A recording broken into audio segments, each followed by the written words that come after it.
A hacerlo con Francisco Buenchumilla, senador, presidente de la Democracia Cristiana y candidato a la reelección en el Senado, además, por ese partido. ¿Cómo está, senador? Muy buenos días. Claudia Álamos, Gerardo Gómez, le saludamos. Hola Gerardo, hola Claudia, Hola, ¿qué qué tal? gusto. Buenos días. ¿Cómo le va? Muy buenos días. Además, claro, Claro. está, ¿no es cierto?, como presidente de la Democracia Cristiana, un partido que se ha sumado recientemente también al apoyo en la candidatura de Janet Jara. Tenemos mucho tema para hablar de la Araucanía, el acuerdo por la paz y el entendimiento, pero porque me lo he preguntado, senador Buenchumilla, ¿cómo miran ustedes, la DC, todo lo que pasó la semana pasada y días anteriores en esta tensión de un presidente de partido como Lautaro Carmona, usted lo conoce bien, enfrentado con la candidata Janet Jara, en la cual se evidencia muy probablemente, ¿no es cierto?, una diferencia que tiene que ver con el proyecto político más bien, o sea, con la identidad del partido. ¿Cómo ha visto usted esa discusión? Porque ustedes quedan como sentados en la gradería, me imagino.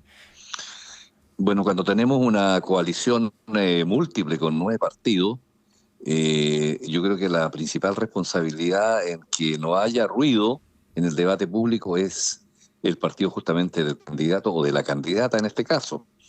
Entonces ahí tuvimos un cierto intercambio respecto del clima que se fue creando a raíz de ciertas declaraciones y yo creo que ahora se ha ido superando, así espero yo, porque lo importante es manifestar un espíritu colectivo y esa responsabilidad recae principalmente en los actores como la candidata y el Partido Comunista en Pero, este caso, sí, al cual pertenece. pero usted, a su juicio político, en su evaluación política, ¿Lautaro Carmona le ha hecho daño a la candidatura de Janet Jara?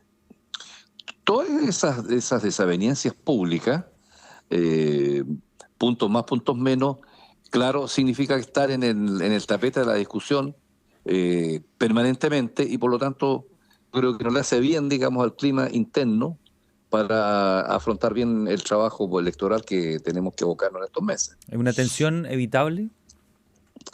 Siempre son evitables, pero la política es un arte difícil, complejo, donde cada cual tiene sus distintos Mm, tableros de ajedrez sí, donde claro. se va moviendo. Lo importante es que el tablero no caiga de la Claro, mesa. pero cuando se dan estas cuestiones, bueno, usted ya tiene harto años en la política, supongo que ha enfrentado iguales o peores, pero usted sabe que estas cosas tienen un efecto, es decir, algo se pierde en el camino, tiene un costo. ¿Usted se pensó en eso cuando estaba cuando miraba este Bueno, espectáculo? es lo que digo y fue mi reacción en su momento, señalando que un partido racional, fundamentalmente como es el PC, claro, tiene que medir bien las consecuencias de lo que se dice. Pero, pero yo creo que para ser justo en Mm, todo el escenario, porque también en el mm. otro sector hay cuestionamientos mucho mayores ya entre socios Claro, pero eso nosotros del, lo del- hablamos del sistema. cuando entrevistamos del otro sector. Créame que le damos bastante ese punto. El punto de No, ustedes, ¿cómo salen de esta? Si esto ya pasó, quedó en el pasado, no tuvo efecto, o de no, verdad hubo un daño aquí. lo que quiero decir cuando digo eso es que el escenario chileno está, digamos, Ah, ciertamente polarizado y por lo tanto hay este tipo de situaciones en todo el espectro, no es en solamente de todas un partes se sector, cuece nada, como dice usted. Ya, y en todas partes. sí, Francisco Juanchumilla, senador y presidente de la Democracia Cristiana. Ya, pero no solo en el balance y en el análisis político. ¿Qué rol cree usted que tiene que jugar su partido, la DC, en la candidatura de Janet Jara? Me imagino que tratar de, ¿no es cierto?, de llevarla más hacia el centro político. Hay espacio, las encuestas están mostrando, ¿no es cierto?, que sigue ella, ¿no es cierto?, en algunas en un primero y en un segundo lugar, pero muchos señalan que están teniendo un techo. Entonces, ¿qué rol va a jugar ustedes, además de sumarse? ¿Qué le van a aportar Bu- ustedes a la candidatura de Jara? Bueno, nosotros dijimos que íbamos a jugar un rol porque la alternativa que teníamos nosotros era irnos con la derecha y eso estaba descartado Ujú. por nuestra historia, por lo que somos. Nosotros somos un partido progresista, en el sentido que queremos caminar con los cambios de la historia y entender que puede haber una sociedad democrática con crecimiento, pero nosotros ponemos énfasis en que esto tiene que ser con justicia social para todos los sectores, la clase media, los emprendedores y los más débiles. Nosotros pensamos que el camino de la soledad, de ir en un camino propio, estaba descartado, porque el realismo político nos decía que eso podía llevarnos francamente a la extinción como partido. Y optamos en consecuencia por una coalición en el cual hay 9 partidos fuertes, con historia en Chile, y que somos capaces de sostener un proyecto de centro-izquierda. Y nosotros ahí, como decía, queremos colocarlo en matiz, un partido no de izquierda, sino que de ser de centro-izquierda. Y nuestras columnas vertebrales son la democracia, los derechos humanos, una economía social de mercado y justicia social. Sí, pero me Eso le refiero... vamos a colocar. Ya, sí, entiendo la razón. Dos cosas. Primero, lo que ha dicho en estos días, porque usted ha hablado de una coalición y la que por lo menos aparentemente se ve es que esto es un pacto político electoral por ahora. Cuando uno piensa en una coalición, piensa en la concertación, en los años que significó finalmente, ¿no es cierto?, construir esas confianzas. Ustedes están recién llegando a un pacto que pareciera ser más bien electoral por ahora, pero lo que ha dicho Evelyn Matei es que ella tiene los equipos, que ella tiene la preparación. Lo decía también acá ayer en Radio Pauta, lo decía Alejandro Mico, ¿no? Que en ese sentido él estaba evaluando renunciar a la ADC. Mire, eso de tener los equipos es bastante relativo, porque cuando asumió Sebastián Piñera le pasó a todo una serie de gerentes un pendrive y después tuvo que recurrir a los políticos. Entonces, equipos técnicos los tiene la derecha, equipos técnicos y profesionales los tiene la centroizquierda. Hemos gobernado por más de 20 años este país con estupendos equipos técnicos y son los mismos partidos, digamos, que gobernaron del año 90 acá, con matices distintos, con encabezamientos distintos, con un país diferente. Pero nosotros tenemos los equipos profesionales para gobernar este país y lo hemos demostrado.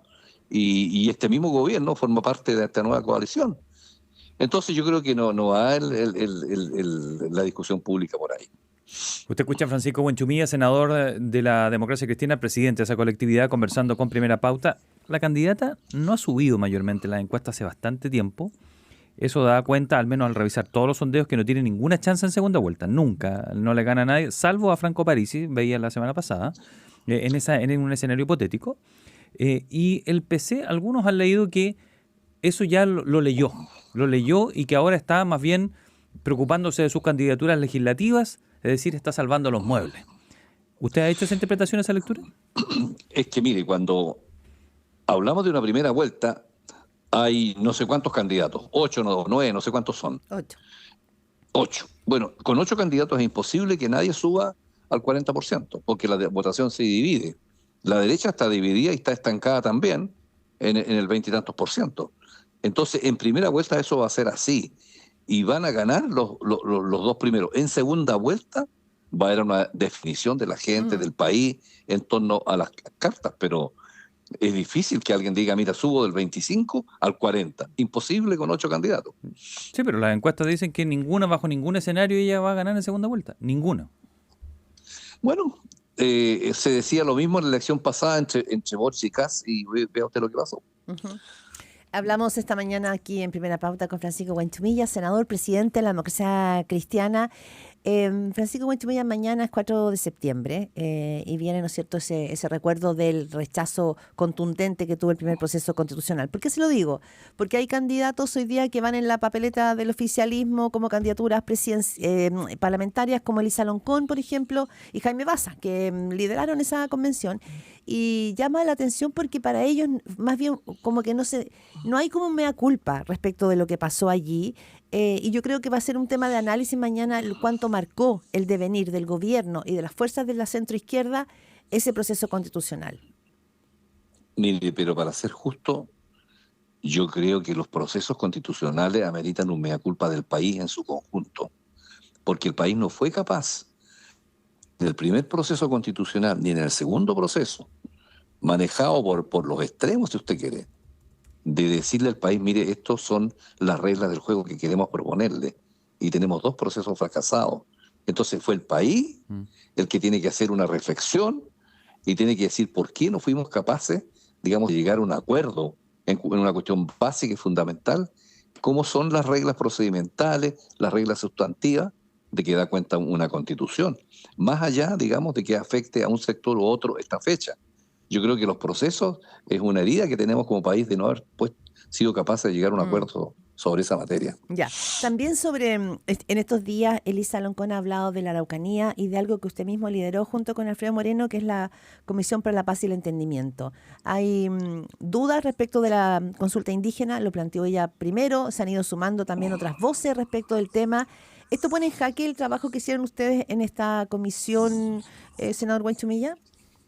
Mire, nosotros hicimos un esfuerzo entre los 8 comisionados y la idea no era resolver el conflicto histórico, la idea era atender una coyuntura del funcionamiento de la adquisición de tierra y nosotros hicimos una proposición. Ahí nuestra tarea terminó, ahora le corresponde al gobierno hacer la consulta conforme a la legislación vigente a las comunidades. Y estas son libres de pronunciarse sobre la materia, porque de eso se trata la aplicación del convenio 169, que libremente tengan una opinión. Pero yo he dicho que cuando se da una opinión, los dirigentes tienen que tener presente y preguntarse qué pasa si esto fracasa, qué es lo que viene, cuál es el escenario, qué va a pasar más adelante, qué va a pasar con el actual escenario de elección presidencial, donde estamos todos metidos. Entonces yo digo, ok, que se decida, pero que se tenga presente cuál es la alternativa que sigue a este tema. ¿Qué va a pasar con la Araucanía, con la macrozona sur? ¿Qué va a pasar si gana A o gana Z? Bueno, esa es la responsabilidad que tienen que tener los dirigentes y también, naturalmente, Elisa Loncón, que es candidata a senadora. Usted escucha a Francisco Guanchumilla, senador y presidente de la Democracia Cristiana, conversando con Primera Pauta. Ayer se votó en la Cámara Baja el voto obligatorio y pasó sin multa, lo que es, de facto, un voto voluntario, que es contrario a la postura que tenía el gobierno. Por lo demás, el oficialismo no lo apoyó. Primero, de afuera esto se ve vergonzoso, improvisado. No sé si usted hace la misma lectura. Yo creo que tenemos que tener un acuerdo sobre quiénes pueden elegir nuestras autoridades en Chile. Y aplicando la legislación internacional, naturalmente que somos los chilenos, los ciudadanos y los extranjeros que lleven un tiempo grande en Chile, avecindado. Pero la multa es una cosa, lo del extranjero es otra cosa. No, lo que estoy diciendo yo es que el tema va más allá de la multa. Tenemos que tener un acuerdo sobre quiénes son los electores habilitados para elegir las altas autoridades del Estado en Chile. Ese es el tema que está en el fondo, porque es correcto que personas que llevan 5 años elijan al presidente de la República si en sus respectivos países los extranjeros no eligen a sus presidentes de la República. Perdón, senador, sigo sin entender por qué eso tiene que ver con no ponerle multa. No poner multa como corresponde, para que el voto sea obligatorio. Realmente obligatorio. Porque el fondo de no colocarle multa es lo que estoy yo señalando. Porque si yo legitimo este sistema de que le coloco una multa para que sea obligatorio, que los extranjeros van a elegir al presidente de la República, y eso es mero cálculo electoral. Eso es lo que a mí no me gusta, de que esto se legisle con una regla de cálculo. Ahora me conviene a mí, a este sector, que los extranjeros voten, porque mayoritariamente yo pienso que van a votar por mí. ¿Eso es correcto? Ese es el problema que está en el fondo de esta discusión. Entonces yo digo que tenemos que definir eso. ¿Quiénes tienen la soberanía popular en Chile? ¿Todos los chilenos o miles de extranjeros que llevan un par de años en Chile? Pero en este caso, senador Guanchumilla, lo que pasó ayer en la Cámara Baja es que el voto obligatorio sin multa no solo para los extranjeros, también para los chilenos. Entonces eso es distinto a la discusión que venía entregando el gobierno, y lo escuchamos al ministro Elizalde, a la ministra Macarena Lobos, ¿no es cierto? Es distinto que entonces para ninguno hay multa, porque antes se quería que los chilenos tuvieran multa y los extranjeros no, para desincentivar, digamos, lo que usted dice. Es que lo de ayer es una cosa coyuntural que pasa en muchos proyectos de ley cuando no hay acuerdo. Se tira el tejo pasado. Claro, cuando no hay acuerdo se producen este tipo de descuelgue, porque hay desconfianza, porque no le gusta, porque no hay un acuerdo. Y eso es lo que responsablemente los sectores tienen que digamos, llegar y conversar y trabajar. Pero yo entiendo de sus palabras entonces que si no resuelven esto del voto extranjero, es decir, dejar a los extranjeros que tienen pocos años de residencia en Chile, etcétera, ¿usted no va a apoyar el voto que exista multa? Yo voy a apoyar de acuerdo al mérito de la discusión y de lo que se presente en el Senado respecto a este tema, digamos, porque creo que paralelamente tenemos que resolver el tema de fondo. mediante una reforma constitucional y clarificar los alcances del artículo 13, 14 de la Constitución para ver dónde reside la soberanía Ya, popular. entonces me está dando la razón lo que le estoy diciendo. Si es que vuelven a dejar los extranjeros adentro, así como está, ¿usted no va a apoyar que exista multa para un voto obligatorio? No se adelante, digamos, al voto que yo voy a dar, porque eso Pero va a así lo depender leo. del debate que tenga. Bueno, escúcheme en el debate que vamos a tener en el Senado estos días, no sé cuándo, digamos. Ahora, una cosa, Francisco Buenchumilla, usted es senador, lleva muchos años en política, preside la democracia cristiana. Una cosa es la discusión que se dé en el Congreso, si se tira el tejo pasado o no. ¿Cómo cree usted que ve esto, lo ve la ciudadanía? Porque la verdad es que la ciudadanía mira esto, faltan 2 meses y medio para la elección y todavía no sabe si va a tener multa, no va a tener multa. Lo que ve, o sea, aquellas personas que tienen que ordenar finalmente, ¿no es cierto?, la vida social respecto a las leyes, es como una bolsa de gato, con todo respeto se lo digo. ¿Usted cree que Por los gatos. Pero mire, Claudia, Sí. ya hablando, me gustan los gatos a mí y los animales. Ya, o sea, a mí también mucho, sí. Ya. Perdone. Entonces, yo creo que los gatitos y los perritos están felices en otra cosa. Ya, no, totalmente, no quisiera estar ahí. Ya, y entonces... Pero vale. Pero usted cree que la gente, el ciudadano de a pie, está preocupado si hay una multa o no hay una multa? Pero mucho. O sea, Yo diría que sí. es una señal. No sé, pero- yo tengo mi electorado y tengo Ya. no sé cuántas elecciones en el cuerpo. Yo creo que la gente responsablemente va a ir a votar independientemente de lo que pase con eso, digamos. Porque en Chile tenemos problemas con la migración, con los extranjeros, con esto, con un montón de temas. O sea, pero Entonces, no le creo- quita el sueño creo el que sea no tener voto con multa. No me quita el sueño, para serle franco, no me quita el sueño. ¿Hay algo que esté quitando el sueño, Francisco Buenchumilla, en estos días? Y vamos cerrando con esto. Fíjese que nada, porque yo con los años que tengo he visto de todo, de los 90 que llegué a la Cámara de Diputados. Así que gracias a Dios duermo, pero muy bien mis 8 horas, fíjese. Ya, bien. Muchas gracias, Francisco Buenchumilla, senador y Gracias, presidente de la democracia claro. cristiana. Gracias, senador. Que esté muy bien.